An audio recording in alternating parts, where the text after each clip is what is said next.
দক্ষিণ এশিয়ার আকাশে কি নতুন করে শুরু হচ্ছে শক্তির প্রতিযোগিতা? সম্প্রতি একাধিক আন্তর্জাতিক ও আঞ্চলিক প্রতিবেদনে দাবি করা হচ্ছে বাংলাদেশ চীনের কাছ থেকে 24টি আধুনিক J-10CE মাল্টিরোল ফাইটার জেট কেনার পরিকল্পনা প্রায় চূড়ান্ত পর্যায়ে নিয়ে গেছে। যদি এই চুক্তি বাস্তব হয় তাহলে এটি শুধু বাংলাদেশের জন্যই নয়, পুরো অঞ্চলের সামরিক ভারসাম্যে বড় ধরনের পরিবর্তন আনতে পারে। সামরিক বিশ্লেষকদের মতে বাংলাদেশ দীর্ঘদিন ধরেই তাদের পুরনো F-7 যুদ্ধবিমান বহরের বিকল্প খুঁজছে। এই ফাইটারগুলো প্রযুক্তিগতভাবে অনেকটাই পুরনো, যা আধুনিক যুদ্ধক্ষেত্রে প্রতিদ্বন্দ্বিতার জন্য যথেষ্ট নয়। তাই 2017 সাল থেকেই আধুনিক মাল্টিরোল ফাইটার সংগ্রহের চেষ্টা চলছে। এর আগে আলোচনায় ছিল ইউরোপীয় ইউরোফাইটার টাইফুন থেকে শুরু করে চীনা JF-17 পর্যন্ত বিভিন্ন অত্যাধুনিক যুদ্ধবিমান। কিন্তু এখন সবচেয়ে বেশি আলোচনায় রয়েছে চীনের ভিগোরাস ড্রাগন।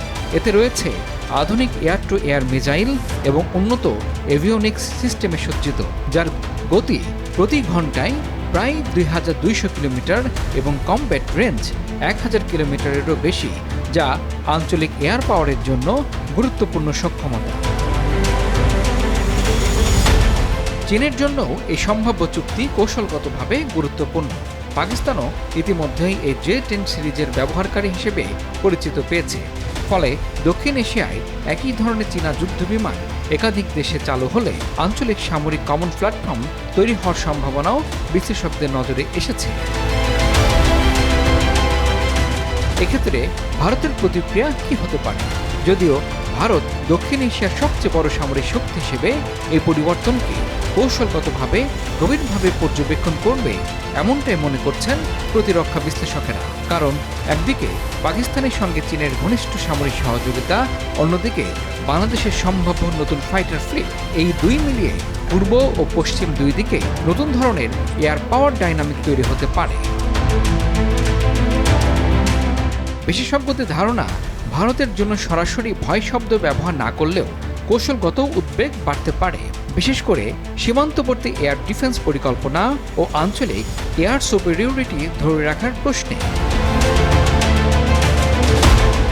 আরও বড় চিত্রে দেখলে চীন তার বেল্ট অ্যান্ড রোড ইনিশিয়েটিভ এবং প্রতিরক্ষা সহযোগিতার মাধ্যমে দক্ষিণ এশিয়ায় প্রভাব আরও শক্ত করছে।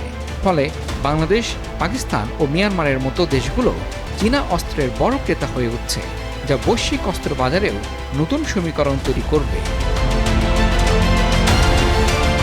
শেষ পর্যন্ত প্রশ্ন একটাই, এটি কি শুধুই একটি প্রতিরক্ষা আধুনিকীকরণ, নাকি দক্ষিণ এশিয়ার নতুন মিলিটারি পাওয়ার শিফটের শুরু? এর উত্তর এখনও অজানা, কিন্তু আকাশে যে বড় পরিবর্তনের ইঙ্গিত মিলছে তা আর অস্বীকার করা যাচ্ছে না। ইমরান হাসান, RTV।